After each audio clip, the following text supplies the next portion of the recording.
और आइए खबरों की शुरुआत करते हैं। जम्मू कश्मीर में एक बार फिर कश्मीरी पंडितों को टारगेट किया गया है। दक्षिण कश्मीर के शोपियां में आतंकियों ने 2 कश्मीरी पंडित भाइयों के ऊपर अंधाधुंध गोलियां बरसा दी। फायरिंग में सुनील कुमार भट्ट की मौत हो गई। तो बड़ी खबर इस वक्त की, टारगेट किलिंग लगातार जारी है।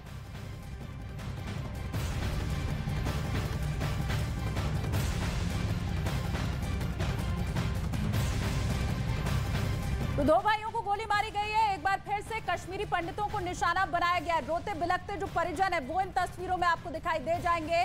जम्मू कश्मीर में फिर से 2 भाइयों को जो कि कश्मीरी पंडित हैं उन्हें निशाना बनाया गया है। सेब के बागान में गोली चलाई गई। ये 4 तस्वीरें इस पूरे वाकये को बयां करेंगी। दरअसल ऑपरेशन ऑल आउट के बाद आतंकियों में एक बौखलाहट है जिसके चलते वो नापाक मंसूबों को अंजाम दे रहे हैं।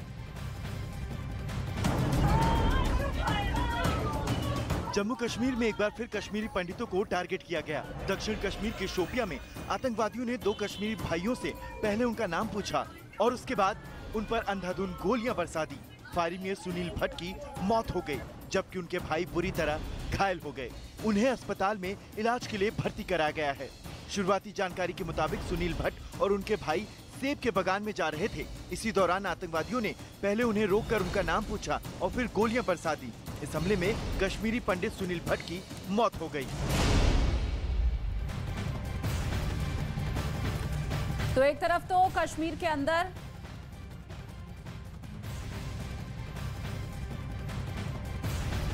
इन तस्वीरों को आप देखिए और अंदाजा लगाइए कि किस तरह से घाटी में अमन चैन शांति में दखल अंदाजी करने की एक बार फिर से नापाक कोशिश आतंकियों के जरिए सामने आई है। कश्मीरी पंडितों को निशाना बनाया गया जिसमें एक की मौत और एक जख्मी यहां पर हुआ है। दोनों ही भाई बताए जा रहे थे।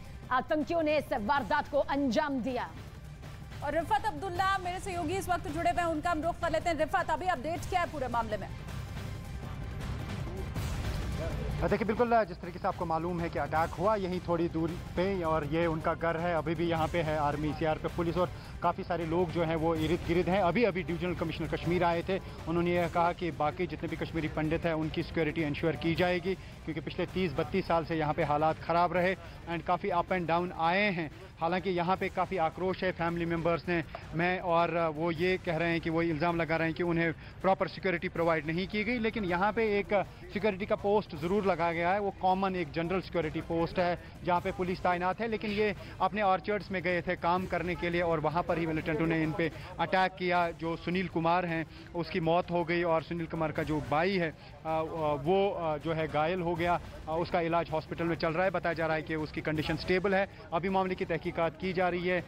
कश्मीर फ्रीडम फाइटर्स नामी जो है एक संगठन, उन्होंने रिस्पॉन्सिबिलिटी कबूल की है। लेकिन पुलिस का कहना है कि अल-बदर मिलिटेंट जो हैं वो इस हमले के पीछे हैं और उनकी तलाश इस वक्त जारी है। मैं आपको दिखाना चाहूँगा, यहाँ पे काफ़ी डेंस एरिया है, काफ़ी डेंस फॉरेस्ट्स हैं। दूर दूर तक जो है नज़र इंसान की नहीं पड़ती है और यहाँ पे ऑपरेशन करना या सर्च ऑपरेशन करना बहुत ही कठिन काम है। लेकिन उसके बावजूद भी आर्मी, सीआरपीएफ और पुलिस ये जो पूरा आप एरिया देख रहे हैं, इसी तरीके के ऑर्चर्ड्स में इस वक्त तलाशी अभियान जो है वो जारी है। बड़े पैमाने में बौखलाहट इस बात की है कि ऑपरेशन ऑल आउट के जरिए किस तरह से आतंकी सरगनाओं का खात्मा यहाँ पर किया गया है। नजर बनाए रखिएगा। और इसी बीच बड़ी खबर एक और मिल रही है, वो भी आपको बता दें। अहम खबर इस पूरे मामले से जुड़ी हुई। देखिए, शोपियां में कश्मीरी पंडित की हत्या से जुड़ी हुई ये बड़ी खबर सामने आई है। शोपियां टारगेट किलिंग के ऊपर अहम खबर, हत्या में आतंकी संगठन अल बद्र का नाम अब सामने आया है। खबर है कि कश्मीरी पंडित सुनील भट्ट की हत्या में आतंकी आदिल वानी शामिल था। आतंकी आदिल वानी अल बद्र आतंकी संगठन से ही जुड़ा हुआ है। यह खौफनाक संगठन है जिसके चलते इस पूरी वारदात को अंजाम दिया गया। और रिफत हमारे साथ बने हुए हैं। रिफत, क्या कुछ कहा जा सकता है? एक के बाद एक बड़े खुलासे, जाहिर सी बात है अभी आने वाले दिनों में और भी होंगे, लेकिन अल बद्र नाम का आतंकी संगठन सामने आ रहा है। देखिए, यहाँ पे एफएसएल की टीम ने जो है सैंपल्स भी ले लिए हैं और साथ ही यहाँ पे AK-47 से जो है ये हमला हुआ है, जिस तरीके से पुलिस ने कंफर्म किया, क्योंकि यहाँ पे जो कॉर्ट्रेजेस मिली हैं उससे पता चल पाया है कि ये हमला जो है AK-47 राइफल का इस्तेमाल किया गया है, क्योंकि इससे पहले जो टारगेटेड किलिंग्स हुई वो पिस्टल का इस्तेमाल वहाँ पे किया गया, क्योंकि यहाँ पे भागने का भी काफ़ी मौका है और डेंस फॉरेस्ट्स हैं। यही वजह है कि यहाँ पे जो है AK-47 राइफल इस्तेमाल करने में उन शायद मिलिटेंट को उतनी दिक्कत नहीं हुई और उसके बाद वो वहाँ से भागे, लेकिन उनसे पहले नाम पूछा गया है, यानी टारगेटेड किलिंग है ये।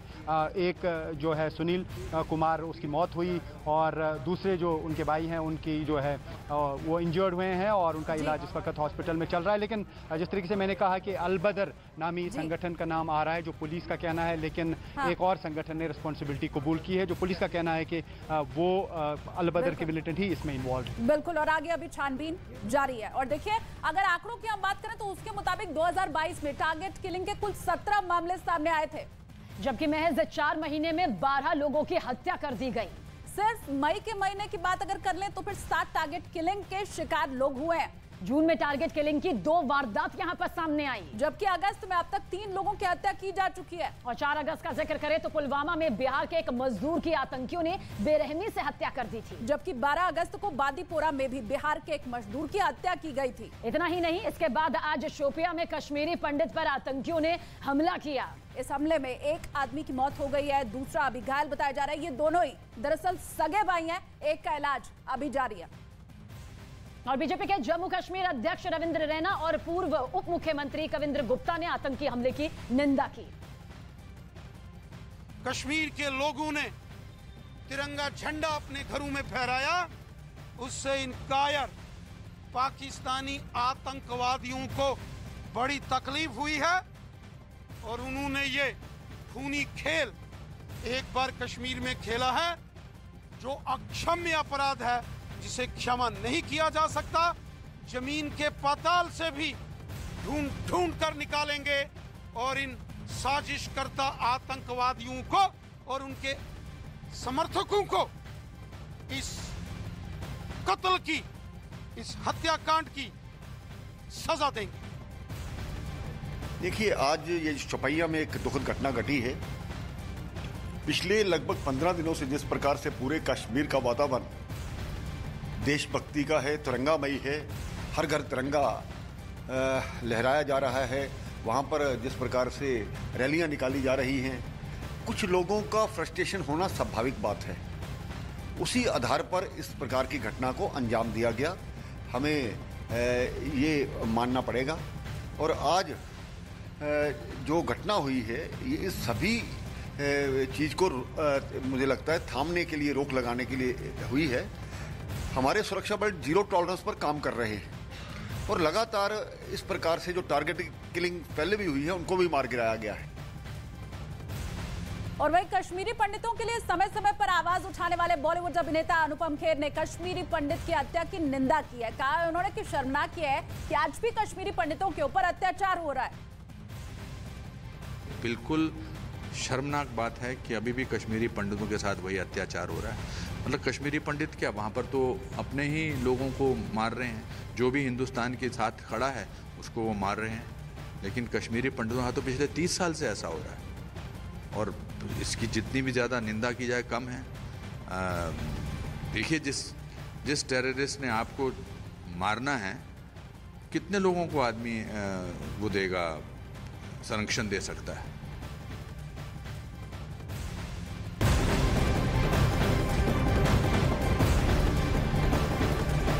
और आतंकी हमले के बाद सुरक्षा बलों ने इलाकों की घेराबंदी कर दी। आतंकियों की तलाश तेजी के साथ की जा रही है। पूरे इलाके में सर्च ऑपरेशन चलाया जा रहा है। जिन 2 कश्मीरी पंडितों को आतंकियों ने निशाना बनाया, वो दोनों भाई थे। और इस हमले में सुनील की मौत हो गई, जबकि सुनील के भाई पिंटू जख्मी हालत में हैं, जिन्हें अस्पताल में इलाज के लिए भर्ती कराया गया है।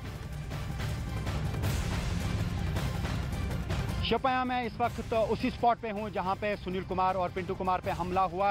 यही वो ऑर्चर्ड्स हैं जहाँ पे वो काम कर रहे थे, दरख्त काटने का वो काम कर रहे थे अपने ऑर्चर्ड्स में। आप देख सकते हैं अभी भी रस्सी लटक रही है इन दरख्तों पे और उन्होंने कुछ ब्रांच पहले ही काटे थे, उसके बाद उन पे हमला हुआ। बताया जा रहा है कि कुछ और लोग भी उनके साथ में यहाँ पे थे, लेकिन सुनील कुमार और पिंटू कुमार पे टारगेटेड अटैक हुआ है। यहाँ पे आप पेट्रोल के केन भी देख सकते हैं और कुछ कपड़े भी देख सकते हैं। पेट्रोल इसलिए क्योंकि जिस मशीन का वो पेड़ काटने के लिए इस्तेमाल करते थे उसमें पेट्रोल का इस्तेमाल होता है। और इस हमले में सुनील कुमार की मौत हुई, जबकि पिंटू कुमार जो है वो घायल हो गया, उसे हॉस्पिटल ले जाया गया, वहाँ उसका इलाज चल रहा है। लेकिन इस पूरे एरिया में कोऑर्डिनेट सर्च ऑपरेशन लॉन्च किया गया। आर्मी, सीआरपीएफ और पुलिस लगी हुई है, क्योंकि काफ़ी डीप जो है एरिया है, काफ़ी घने ऑर्चर्ड्स हैं, दूर दूर तक कोई नज़र यहाँ से नहीं पड़ती है और कोई सीसी कैमरा की कोई सर्वेलेंस यहाँ दूर दूर तक नहीं है। जो मिलिटेंट है वो कहाँ से आए थे, कहाँ गए, अब उस मामले की तहकीकात की जा रही है। उधर बड़ी खबर पंजाब के अमृतसर से भी आ रही है। यहाँ पर पुलिस की गाड़ी में बम लगाया गया था और जो बम लगाया गया वो सीसीटीवी कैमरे में रिकॉर्ड हो गया। बम लगाते हुए 2 अज्ञात शख्स नजर आए। अमृतसर के रंजीत एवेन्यू इलाके में रहने वाले एक पुलिस इंस्पेक्टर के घर के बाहर खड़ी गाड़ी में ये बम लगाते नजर आए। जो सीसीटीवी फुटेज सामने आया है वो इस वक्त आपको हम दिखा भी रहे हैं। पुलिस की टीम इस वक्त मौके पर पहुंची हुई है, आगे तफ्तीश जारी है। ये बड़ी खबर और सीसीटीवी में कैद ये तस्वीरें आपके सामने, जहां पर 2 अज्ञात किस तरह से बम लगाते नजर आ रहे हैं।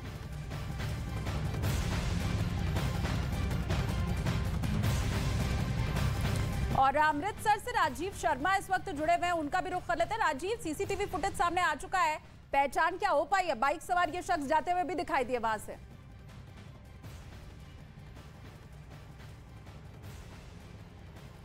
जी देखिए, पुलिस अब जांच कर रही है, क्योंकि रात को 1:45 बजे के करीब ये जो फुटेज नज़र आ रही है उसमें 2 नौजवान आते हैं और उन्होंने अपने मुंह जो है वो ढके हुए हैं। वो बाइक पर आते हैं, कुछ ही समय वहाँ पर रुकते हैं। उस गाड़ी के नीचे जो सामग्री लगाई गई थी, पुलिस ने ये तो स्पष्ट कर दिया गया है कि वो आईईडी थी और उसके लिए फोरेंसिक की जो टीम है उसको चंडीगढ़ से बुलाया गया। फोरेंसिक जांच करने के बाद बहुत सारी चीज़ें हैं जो स्पष्ट होंगी, लेकिन अब तक की जो जानकारी है, पुलिस का कहना है कि रात को करीब 1:45 बजे ये 2 लोग वहां पहुंचते हैं। पूरी जो घटना है वो सीसीटीवी में कैद हुई और घर पे जब सुबह गाड़ी धोने के लिए जो लड़का आता है उसने बताया कि गाड़ी के नीचे कुछ इस तरीके की सामग्री नज़र आ रही है, जिसके बाद तुरंत जो पुलिस इंस्पेक्टर है उनकी तरफ से जो संबंधित पुलिस स्टेशन है वहाँ पर इसकी जानकारी दी जाती है। और जिस इंस्पेक्टर की गाड़ी के नीचे ये आईईडी लगाया गया था वो अमृतसर के सीआईए स्टाफ में तैनात हैं। और लौटेंगे आपके पास आगे भी। बहुत बहुत शुक्रिया जानकारी के लिए। आपका नजर बनाए रखिएगा इस सबसे अहम खबर पर।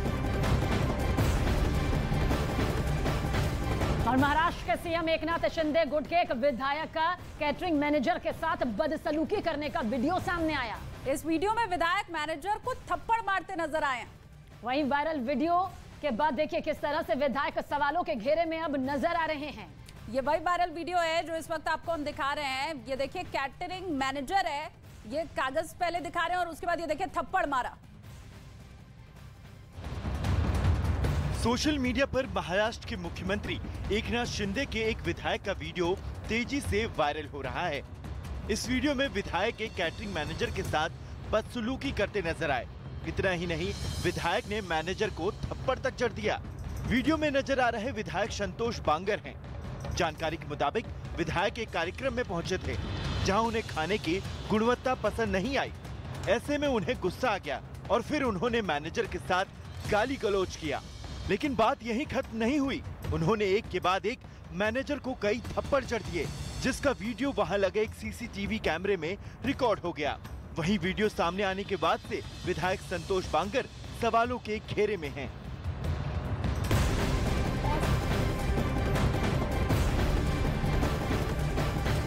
एक और बड़ी खबर आपको बताएं, उत्तर प्रदेश के शाहजहांपुर से मिल रही है। बच्चों का विवाद यहां पर बंदूकों तक पहुंच गया और मामला इतना ज्यादा बढ़ गया कि एक पक्ष के लोगों ने दूसरे पक्ष पर बंदूकें तान दी और जान से मारने की धमकी देकर हवा में देखिए किस तरह से फायरिंग करने लगे। वीडियो सामने आने के बाद पुलिस सब हरकत में आई है। बंदूकों समेत 2 लोगों को गिरफ्तार भी किया गया है।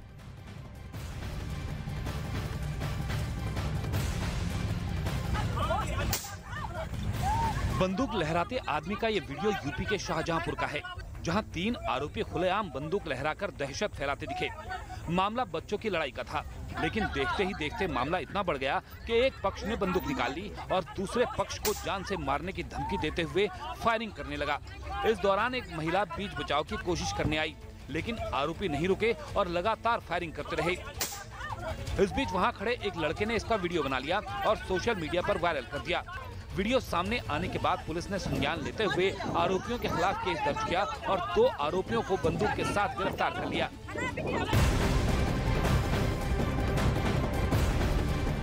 दक्षिण अमेरिका के बोलीविया में एक अलग मार्केट खुलने को लेकर किसान गुस्से में नजर आ रहे हैं। इसे लेकर के किसान पिछले 3 हफ्तों से लगातार प्रदर्शन कर रहे हैं। आज ये प्रदर्शन हिंसक हो गया, जहां एक तरफ प्रदर्शनकारियों ने आगजनी की। एक तरफ आगजनी हुई, वहीं दूसरी तरफ उन्हें काबू में पाने के लिए पुलिस को आंसू गैस के गोले तक दागने पड़े।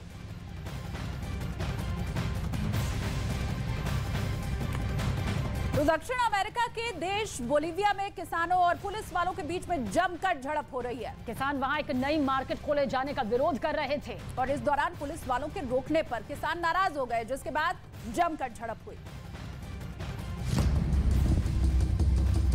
बोलीविया में पिछले 3 हफ्तों से जारी किसानों का विरोध हिंसक हो गया। वहां किसान और पुलिस वाले आमने सामने आ गए, जिसके बाद वहां जमकर हिंसा हुई। प्रदर्शनकारियों ने वहां तैनात पुलिस वालों पर हमला बोल दिया। इसके बाद पुलिस वालों ने इन किसानों को रोकने के लिए आंसू गैस के गोले दागने शुरू कर दिए। लेकिन पुलिस की इस सख्ती के बाद भी किसान शांत नहीं हुए और लगातार हंगामा जारी रहा। किसानों ने सड़क पर कुछ सामान रखकर उसमें आग लगा दी, साथ ही पुलिस वालों पर पथराव करते भी दिखाई दिए। जिस इलाके में यह हंगामा हो रहा था, वहां पुलिस वालों ने इतने आंसू गैस के गोले दाग दिए कि हर तरफ धुआं ही धुआं नजर आने लगा।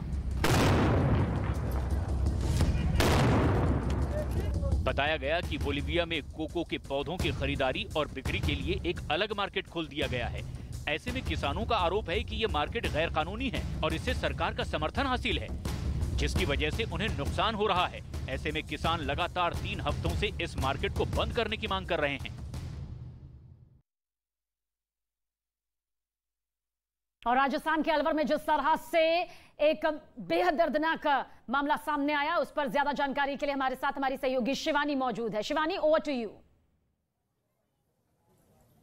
जी बिल्कुल सबीना, और इस वक्त आपको बता दें हम चिरंजी लाल के गांव में ही मौजूद है। उनका घर जहां पर है वहां पर इस वक्त मौजूद है। सबसे पहले यहां का नजारा दिखा दें, क्योंकि बेहद मातम यहां पर छाया हुआ है, क्योंकि चिरंजी लाल की जिस तरीके से बेरहमी से कथित तौर पर पीट कर हत्या कर दी गई थी, उसके बाद अब देखिए आज जो उनका जो फिनरल हुआ था उसके बाद की ये तस्वीर है। उनके जो अड़ोस पड़ोस के लोग हैं खासतौर पर वो मौजूद हैं। घर के भीतर की अगर बात करूं तो वहां पर उनकी पत्नी है और 2 बेटियां भी इस वक्त मौजूद है। लेकिन साथ साथ आप देख सकते हैं कि इस वक्त जो माहौल यहाँ पर है चिरंजी लाल के घर के बाहर का, वो बेहद गमगीन है। अगर उस ओर भी आप नजारा देखेंगे तो तमाम लोग यहाँ पर इकट्ठा हुए हैं, क्योंकि एक आक्रोश इनके भीतर भी है कि आखिर ये घटना हुई तो हुई कैसे। वो आखिर कौन लोग थे जिन्होंने चिरंजी लाल की इस तरीके से पीट कर हत्या कर दी थी, और उन्हीं को पकड़वाने के चक्कर में उन्हीं की गिरफ्तारी की मांग लगातार यहाँ पर की जा रही है। हालांकि जो पुलिस है उसका अभी तक कोई आधिकारिक बयान इस पूरे मसले को लेकर नहीं आया है। लेकिन आपको बता दें कि आज उनका जो अंतिम संस्कार था वो कर दिया गया है, और कुछ ही देर में इनके जो बेटे होंगे, 2 बेटे हैं 2 बेटियां हैं चिरंजी लाल की, वो भी यहाँ पर कुछ ही देर में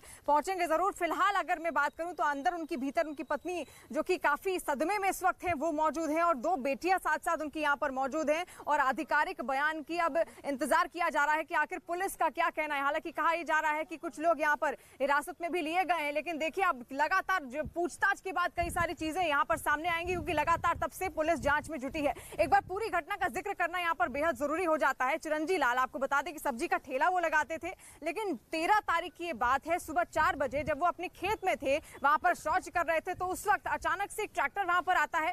ट्रैक्टर जो कि कहा जा रहा है कि कुछ चोर उसको भगा कर ले जा रहे थे, और जो ट्रैक्टर के जो मालिक थे वो पीछे से दौड़कर उनके पीछे कई बार आ रहे थे, लेकिन उनको पकड़ नहीं पाए। तभी जो चोर थे उन्होंने उस ट्रैक्टर को उसी खेत पर छोड़कर वो भाग निकले जहां पर चिरंजी लाल बैठे हुए थे, और जो पीछे से लोग उनको पकड़ कर आ रहे थे, ट्रैक्टर के जो मालिक कहे जा रहे हैं, उनके साथ कथित तौर पर यहाँ पर जो लोग कह रहे हैं 15 से 20 लोग ऐसे थे जो उनके पीछे लगातार तेज रफ्तार से भाग रहे थे। तो तभी वो पकड़ते हैं और अचानक से चिरंजी लाल उनके पकड़ में आ जाता है, और उनको ऐसा लगता है कि चिरंजी लाल ने ही ये चोरी की है ट्रैक्टर की, जिसके बाद बेरहमी से उसकी पीट कर हत्या कर दी जाती है। हालांकि उनको मृत अवस्था में वो छोड़कर भाग जाते हैं। उसके बाद तुरंत उनको अस्पताल ले जाया जाता है, और जब अस्पताल ले जाया जाता है तो वहां पर कल उनकी मृत्यु हो जाती है। और उसके बाद से अब यहाँ पर पूरा जो माहौल है वो बेहद गमगीन है। लगातार इनकी यही मांग है कि उन तमाम लोगों की गिरफ्तारी की जाए जो इस पूरे घटनाक्रम में उस का हिस्सा थे जिन्होंने पीट कर चिरंजी लाल की हत्या की थी। फिलहाल आप तस्वीर लगातार मेरे साथ देख रहे हैं और भवानी भी इस वक्त मेरे साथ जुड़े हुए हैं। भवानी वहां से मेरे साथ जुड़ रहे हैं, उसी खेत से जुड़ रहे हैं जहां पर ये पूरी घटना हुई थी। भवानी, क्या तस्वीर वहां की आप देख पा रहे हैं? आसपास क्या आपके कोई लोग हैं जिनसे आप बात कर पाएंगे, उनका क्या कुछ कहना है? देखिए शिवानी, इस वक्त मेरे साथ काफ़ी सारे लोग हैं। नाराज़गी, गुस्सा इस बात को लेकर है कि इस पूरे मामले में मॉब लिंचिंग का केस दर्ज होना चाहिए था, जो अभी तक नहीं किया गया, और अरेस्ट कितने हुए इसके बारे में पुलिस की ओर से नहीं बताया गया। क्या मांग है आपकी? हमारी सरकार से एक ही मांग है कि जो पीड़ित परिवार है, इनको किसी एक परिवार के सदस्य को सरकारी नौकरी और 50 लाख रुपए मुआवजा, और जो आरोपी हैं विशेष समुदाय के जो लोग हैं 15 से 20 लोग जो थे, उनकी तुरंत उनकी गिरफ्तारी होकर उनको पर कार्रवाई होनी चाहिए। अभी क्या पुलिस ने बताया कितने गिरफ्तार हुए? नहीं, पुलिस ने अभी ऐसा कुछ नहीं बताया कि कोई गिरफ्तारी हुई है। लेकिन आपकी कुछ मांगे तो मान ली गई, 5 लाख रुपए का मुआवजा। नहीं, ऐसी कोई भी सर, हमारी ये कोई 5 लाख रुपए की मांग नहीं थी। हमारी मांग थी कि मॉब लिंचिंग में इस मुकदमे को दर्ज कराया जाए और परिवार को 50 लाख रुपए और एक नौकरी दी जाए। 5 लाख रुपए तो तमाम स्कीम चल रही है उनमें मिल जाता है। ये कोई 5 लाख रुपए की कोई ऐसी बात नहीं थी। उन्होंने हमारे लिए आश्वासन दिया, लिखित में कोई कुछ नहीं दिया हमारे लिए। और अच्छा, क्या कोई इनकी कोई रंजिश थी जिन्होंने हत्या की, उनसे कोई इनका संबंध था चिरंजी लाल जी का? देखिए जी, चिरंजी लाल एक गरीब आदमी था, सब्जी का काम करता था, उसकी किसी से कोई दुश्मनी नहीं थी। वो तो इनको जानता भी नहीं था, ना वो इनको जानते थे। वो तो तुरंत आए थे, 20-25 आदमी, स्कॉर्पियो गाड़ी थी, पिकअप थी, उसमें आकर के चिरंजी लाल वहाँ शौच हो रहा था, शौच होते होते में दिए हैं, उसके कपड़े अब भी शौच में लगे हुए हैं। आप देखिए कि बड़ी बात है कि उनसे जिन्होंने इनकी हत्या की पीट कर, उनसे उनका कोई सरोकार नहीं था। अब आप बताएं, आप बताएं तो अब देख परिवार के तमाम लोग हैं, आप क्या कहेंगे? तो इस वक्त क्योंकि अभी अंतिम संस्कार करके परिवार लौटा है इस वक्त, और जाहिर तौर पर आप अंदाजा लगा सकते हैं कि इस वक्त किस स्थिति में होंगे। वो तैयार होकर सारे लोग अब इस वक्त आ रहे हैं और उसके बाद में बाकी डिटेल में बात करेंगे। लेकिन शिवानी, सबसे बड़ी बात यह है कि जो बड़ी मांग है वो अभी भी वही है कि मॉब लिंचिंग के अंदर केस दर्ज किया जाए। अभी 302 में केस दर्ज किया गया। जी शिवानी। जी बिल्कुल, मॉब लिंचिंग के अंदर केस दर्ज किया जाए, यही मांग है। मुआवजे की मांग यहाँ पर लगातार की जा रही है, गिरफ्तारी की मांग लगातार की जा रही है। लेकिन मेरे पीछे का इस वक्त अगर आप नजारा देखेंगे तो देखिए किस तरीके से पूरा का पूरा जो परिवार है वो सदमे में है, गमगीन है। ये महिलाएं यहाँ पर एकत्रित हुई है क्योंकि अभी कुछ ही देर पहले उनका अंतिम संस्कार हुआ है। उनके जो बेटे हैं वो वहाँ पर गए हुए हैं, लेकिन ये तमाम जो परिवार की महिलाएं हैं इस वक्त यहाँ पर मौजूद है और कोई भी कुछ कह पाने की स्थिति में इस वक्त दिख नहीं रहा है। लगातार सुबह से ही ये लोग यहाँ पर इस तरीके से एकत्रित हुए हैं। जब इनको पता चला कि उन्होंने दम तोड़ दिया है चिरंजी लाल ने, उसके बाद ये यहाँ पर इकट्ठा होती हैं और अंतिम संस्कार क्योंकि अभी कुछ ही देर पहले किया गया है यहाँ पर, और उसके बाद से उनकी जो पत्नी है वो भी अंदर ही है और जो 2 बेटियां हैं वो भी चिरंजी लाल के अंदर ही मौजूद है। हालांकि उनके जो 2 बेटे हैं वो अभी अंतिम संस्कार करवा कर वापस लौट रहे हैं, उनसे भी हम बातचीत करने की यहाँ पर पूरी कोशिश करेंगे। लेकिन जब इनसे हमने बातचीत करने की कोशिश की तो वो स्थिति में नहीं थी कि वो कुछ बात कर पाए, लेकिन उनकी केवल एक ही मांग थी कि जिन लोग इसमें जो शामिल हुए थे उसमें आपको बता दें कि उनकी गिरफ्तारी लगातार यहाँ पर हो। लेकिन क्या कुछ इसको लेकर बयानबाजी निकलकर सामने आ रही है वो एक बार आप सुनिए। ट्रैक्टर आया और वो ज्वार में घुसा दिया गया। जैसे उसके पीछे एक तो स्कॉर्पियो और एक पिकअप आई, उसमें 25-30 लोग थे और उन्हें आते ही पापा को चोर समझकर मारा पीटा बेरहमी से और लाठी डंडे और सरियों से मारा। तो चिरंजी लाल के जो पुत्र थे उनको आप सुन रहे थे लगातार किस तरीके से उनकी एक ही मांग है कि गिरफ्तारी जल्द से जल्द हो। लेकिन फिर से एक बार हम भवानी के पास चलेंगे। भवानी तमाम लोगों के साथ मौजूद है। भवानी, उनका और क्या कुछ कहना है और क्या क्या मांगे हैं? मुआवजे की मांग यहाँ पर की जा रही है, गिरफ्तारी की मांग यहाँ पर की जा रही है। क्या पुलिस प्रशासन की ओर से अब तक कुछ कहा गया है इस पूरे मसले को लेकर? देखिए शिवानी, मेरे साथ अभी चिरंजी लाल जी के बेटे हैं योगेश, अभी अंतिम संस्कार करके आए हैं यहाँ पे। क्या कहेंगे आप इस वक्त, और जो आपकी जो मांगे थी क्या मानी गई? अभी कोई नहीं मानी गई। अच्छा, क्या हुआ, क्या था, अचानक क्या हुआ था? पापा सुबह जंगल होने गए थे तो एक गाड़ी आई, ट्रैक्टर आया और वो ट्रैक्टर ज्वार में घुस गया। तो पापा वहाँ जंगल हो रहे थे तो उसके पीछे एक तो स्कॉर्पियो गाड़ी और एक पिकअप थी, तो उसमें कम से कम 20-25 लोग थे और उन्होंने पापा से कुछ भी नहीं पूछा, तुरंत पापा पर अटैक कर दिया, लाठी और सरियों से मारा था। आप क्या चाहते हैं कि उन सब के खिलाफ केस दर्ज हो? केस तो इसमें दर्ज हुआ है। हाँ जी। अब केस किस में दर्ज कराना चाहते हैं आप? मॉब लिंच में। मॉब लिंचिंग में। मॉब लिंचिंग का केस इसलिए जरूरी मानते हैं क्योंकि अभी 302 हत्या का केस दर्ज हुआ और उनके जो बेटे हैं वो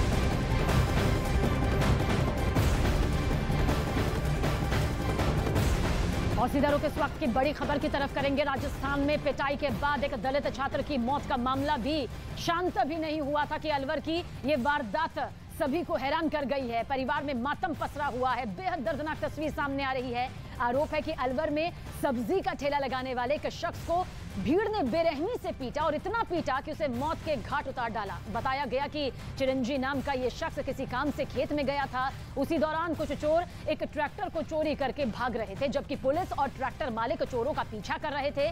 खुद को घिरा देख चोर ट्रैक्टर छोड़कर वहां से फरार हो गए। इतने में पुलिस ने पहले से ट्रैक्टर के मालिक खेत पहुंच गए और चिरंजी को चोर समझकर उस पर टूट पड़े। बताया गया कि करीब 20 लोगों ने चिरंजी को घेर लिया, जमकर पिटाई की, तब तक पिटाई की जब तक कि उनकी सांसें नहीं रुक गई, जिससे वो बुरी तरह जख्मी हो गए। बाद में उन्हें अस्पताल के इलाज के लिए भर्ती करवाया गया, जहां उन्होंने दम तोड़ दिया।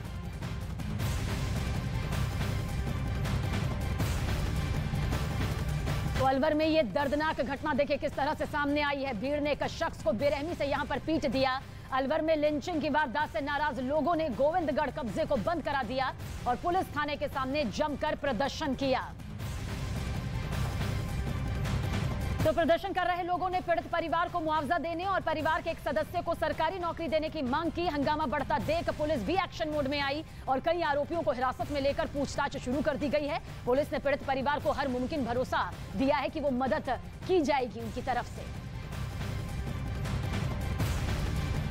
उसके लिए हमने उसको हॉस्पिटल भिजवाया, फिर उसको रेफर कर दिया। वहाँ जैसे सूचना मिली बोर्ड से उसका पीएम करा दिया। जैसे ही मुकदमा दर्ज हुआ हमने रात को डिटेन कर लिए। एक आदमी एफआईआर में नामजद है, उसके साथ 20-25 अन्य हैं और वो जो जिस साधन से आया वो साधन सारे आदमी हमारे कब्जे में है। और इस घटना के बाद बीजेपी ने राज्य की गहलोत सरकार पर जमकर निशाना साधा। बीजेपी नेता सतीश पुनिया ने कहा कि आरोपियों में कानून का डर खत्म हो गया है। मुझे लगता है कि आमजन असुरक्षित है और अपराधी अपराध करते वक्त ये सोचता नहीं है कि उसका क्या होगा। मुझे लगता है कि अब पानी सर से ऊपर गुजर गया है। राजस्थान की कानून व्यवस्था को जो नज़र लगी है, अशोक गहलोत के कोई सियासी बयान अब उसको ठीक नहीं कर पाएंगे।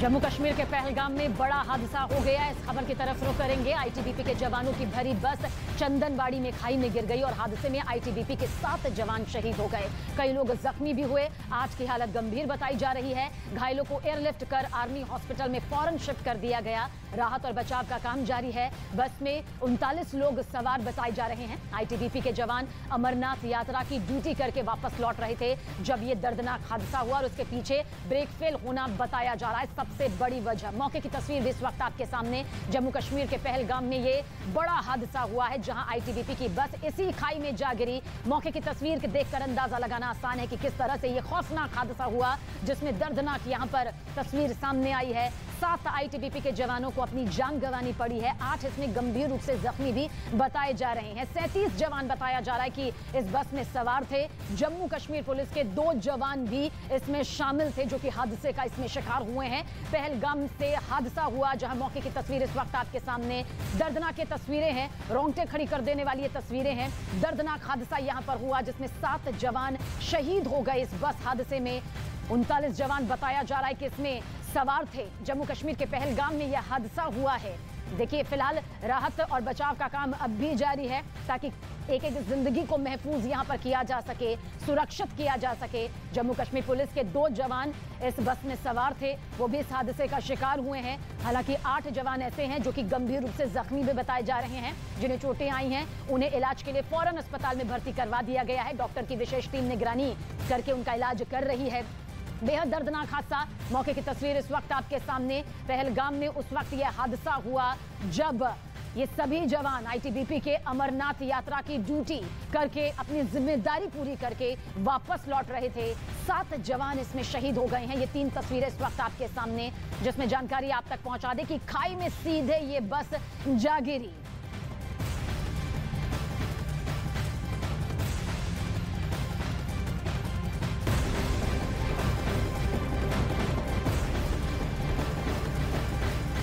और राजस्थान के बूंदी की तरफ रुख करेंगे, जहां आफत की बारिश किस तरह से सामने आ रही है उसकी तस्वीर।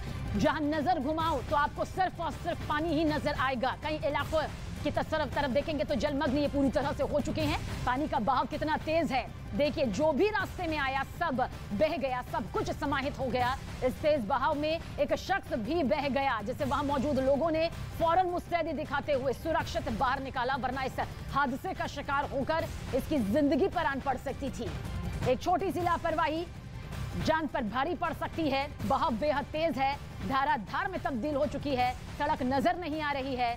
राजस्थान की बूंदी में देखिए, बर्बादी वाली बारिश ने किस तरह से राजस्थान की बूंदी की सूरत बद से बदतर कर दी है। मूसलाधार बारिश महामुसीबत का सबब बनी हुई है।